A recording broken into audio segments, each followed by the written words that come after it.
Change the body, you'll change the emotions. If you change the emotions, you'll change your decisions, you'll change the quality of your life. Because the quality of your life is your emotions.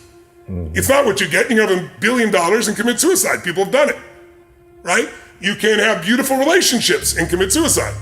You can have people loving you and be sad all the time. Our pattern of emotion is our home. And you have to upgrade your home. You have to train it. And one way to train it is the emotion comes from the way you move, the way you breathe, the way you speak. So if I said to your listeners, there's a depressed person behind the curtain over here, and I'll give $100,000 to their favorite charity if they had to describe their body, their posture, and they're depressed, you tell me. I'll just use the example. What's that person look like? They're slunched down, they're looking down at their feet, they're not looking upward, their shoulders are over, Are they breathing full or shallow, do you think? They're shallow. Are they talking fast or slow? They're talking, if they're depressed, they're probably talking fast because they're not calm.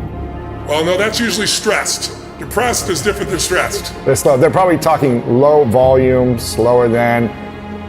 And all those physical characteristics change your biochemistry towards this feeling of being depressed. And in a depressed state, you won't do anything. When I used to be depressed, I don't get it anymore. I just took it out of my life. I even took the language of it out of my life. Because the words you create a biochemical response. But when I did that decades ago, because I was like having those thoughts like, is there a reason to still be here? That kind of crazy shit in your head. I got out of it by using anger originally. I'd much like, sometimes if somebody's really sad or depressed, I'll make them angry. People are like, what's he doing? Make them angry. Because angry is much more resourceful than depressed. From anger, I can get you to laughter, I can get you to taking action. And then gradually I got where I didn't need anger. It was about growth, it was about contribution, it was about meaning.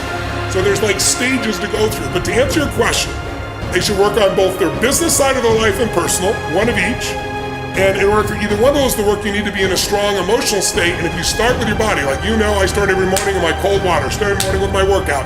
I started every morning with feeding my mind, right? So there's certain things you gotta do physically so you're strong enough to remember the truth. Because remember, fear is physical. Well, in the psychological realm, everyone's gonna measure themselves differently because everyone values things differently.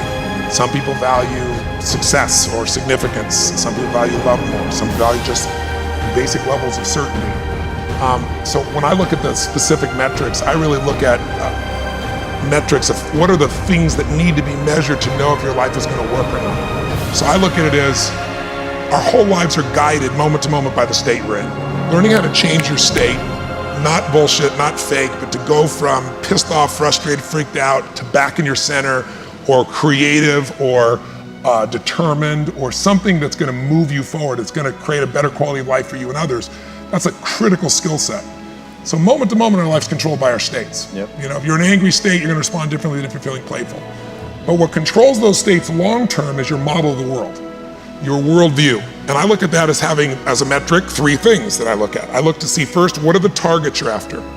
The target is, everyone has different goals and dreams and desires. Book I recommend anyone read. I read it in 1997. It's not a beautiful read, but you need to understand it. It's called The Fourth Turning. Or you could read the book Generations, but it's about 700 pages, 800 pages. Bill Clinton gave me that book, and that's where I started. And it explains how our thinking, our process is so affected by the way we're raised generationally, the experiences we go through. So let me give you an example of why we're having challenges today and why I'm more than hopeful. Let's say you were born in 1910. Now think of it this way first. Remember I talked about pattern recognition, pattern utilization, pattern creation. What gave humanity its greatest jump and its capacity was pattern recognition around seasons. Up until that time, we were hunter-gatherers, barely able to survive. It all depended on what was happening in the environment. We were dependent on the outside world.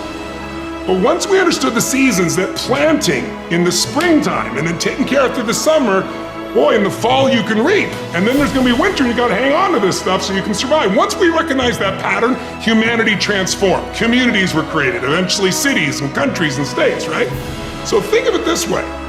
There's also a pattern of your history as a human.